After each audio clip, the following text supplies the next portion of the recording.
For years, I've always said when you go to the bathroom on a plane, that mirror, they're watching you. That's too much an investment for them not to be watching you. Keep a little camera behind there and keep an eye on whatever the fuck you're doing back there. Way before 9/11. In my paranoid cocaine mind, I always was even scared to do bumps in the bathroom.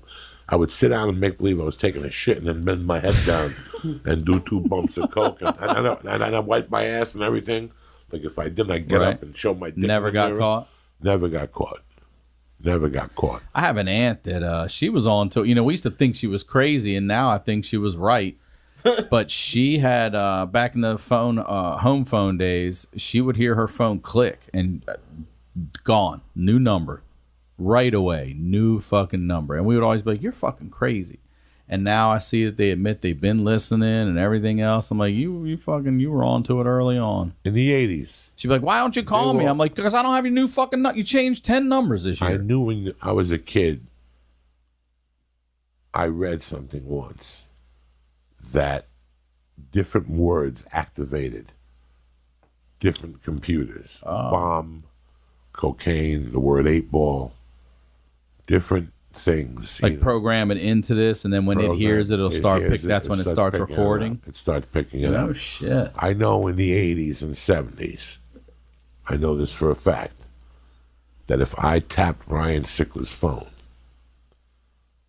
I would have to, by law, go to the phone box, because there was not just a cable box. Oh, that old school gray box? Okay. And if you opened that box and looked on your tag, there would have to be a tag on it that said FBI, County Sheriff's Office, Prosecutor's Office. So legally they have to identify it, but 99% of people never go look at that box and not even know what's on there in the first place. Never go look at it. I had a red box in 87. What's a red box? Cop got me a red box in 87. It's something that you plug into your phone, and if the light turns red, it'll tell you if your phone is tapped. Did it ever? Yes. Did it? Yes. Towards the end of Boulder. A home phone, you like plug it in? Yes.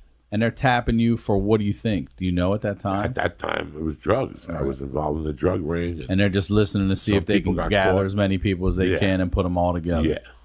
Damn. You should never say, I was raised not to say anything on the phone. And it was funny because my stepfather was anti-phone. And he would yell at my mother all the time. Don't fucking say shit on the phone. Don't talk about numbers. Don't talk about anything. And my 8th grade year, my mother still had the bar. But she had 2 phones. She had a payphone that rang behind the bar. And then she had a private phone in her office. So if you called the bar phone, she could pick up the phone behind the bar, but the phone in the phone booth would ring. One day, somebody made a drug deal on that phone, and they came and arrested my mother. They did? Because the phone was in her name.